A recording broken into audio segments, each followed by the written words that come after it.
Is this true about Roman Reigns? Well, in this video, I'm going to tell you whether or not that is true and why I actually think it is and why a notable star has backed it up. Because Roman Reigns is back in the forefront, right? We've gone months without our tribal chief. Roman Reigns taking time off after WrestleMania 40, a historic WrestleMania. Obviously, plans changing on a dime, but now he is back in the forefront of WWE storylines. He's been someone that has been sorely missed, and now WWE is capitalized on it in the bloodline rivalry as the internal civil war continues, where it is Roman Reigns, a line, and the rest of the bloodline led by Solo Sikoa with the Tongas and Jacob Fad too. Now, I know we're going to get to the Usos coming in and backing up Roman Reigns. That's just a matter of time. But if you think about where they have come from the last few months, really the last 4 months or so, it's been incredible because Roman Reigns, obviously, he was originally slated to take on Cody Rhodes, putting the undisputed WWE Championship on the line. Yet, plans changed when The Rock came in. They had to do a freaking documentary over it, right? Rock, Roman, they go over Cody Rhodes and World Heavyweight Champion at the time, Seth Rollins, Night 1, WrestleMania. Cool. Night 2, Roman Reigns drops the title to Cody Rhodes, and he takes a hiatus. And WWE, they did a great job with being able to build up Solo Sikoa because you knew we were going to get a Roman Reigns Solo Sikoa match. What we did not know was the fact that we were going to get a bigger match, a match that no one was talking about, and that was a Roman Reigns versus Jacob Fatu match. The build to that match is bigger right now, and it's not even the primary focus, right? They've really put a spotlight, a focus on Roman versus Solo, but with today's video, I wanted to talk about a discussion. It's always been a hot debate, and it's something that a notable guy, a notable star, a future WWE Hall of Famer has chimed in on, because Roman Reigns, look, he had that long reign as undisputed WWE champion starting in the summer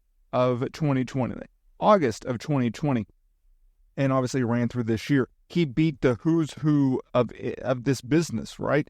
Guys that are still around, guys that have left.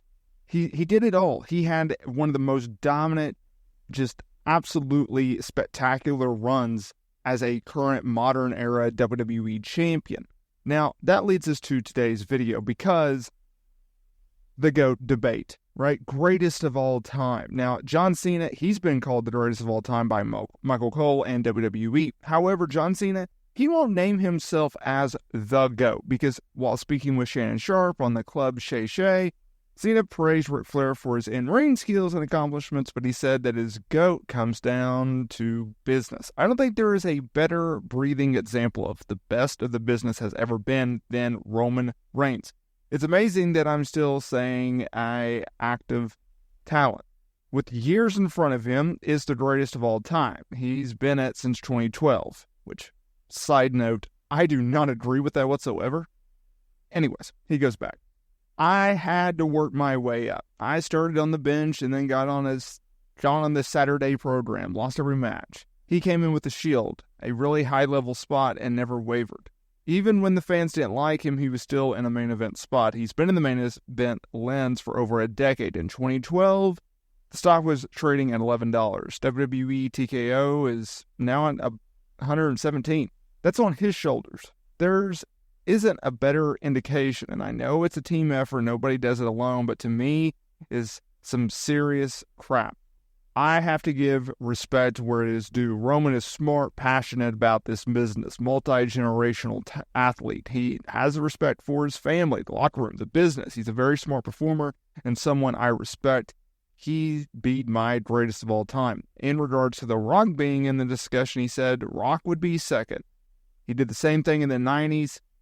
This is the one time I can say this because Rock's numbers always number one. Roman's numbers have been better than Dwayne's, end quote. Okay, first of all, hang on. Is The Rock the second greatest wrestler of all time? No.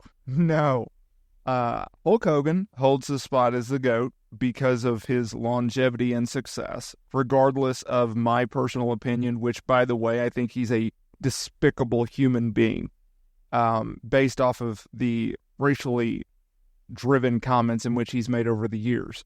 That guy can, as Bret Hart said about Vinnie Mac recently. You can run him. In regards to who's second, I would probably put Steve Austin, because he saved WWE and during the Attitude Era, regardless of the short run that he's had. I would probably put him as second. Then I would put Rock, and then I would put Cena in terms of a WWE, Mount Rushmore type thing. Look, Mount Rushmore's GOATs, it's all debatable, right? You have a different opinion from what I have, and at the end of the day, there's no factual proof as to why this star is bigger than this star, right? Like, it just doesn't work like that. And we can go back and forth on it all day long, but at the end of the day, that's not how this works. It's an opinion, and that's all it is. I think when it comes to what Roman Reigns has been able to do in WWE, remarkable. Hats off to you. What he can do forward is going to be interesting, right? Because he is on a part-time schedule. That's going to help his longevity. He's going to be able to work as long as he wants to, and God forbid anything happened to him.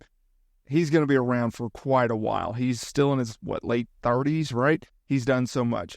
Yes, he was brought in a high spot as part of the Shield with Seth Rollins and Dean Ambrose, a.k.a. John Moxley. Yes, he was put in main event spots year after year, regardless of what the fan reaction was given to him by the fans in attendance. But at the end of the day, he was presented in a character in which fans did not want, yet he was pushed as someone who was just revered by the fan base. That was just not the case. It was a Vince McMahon thing.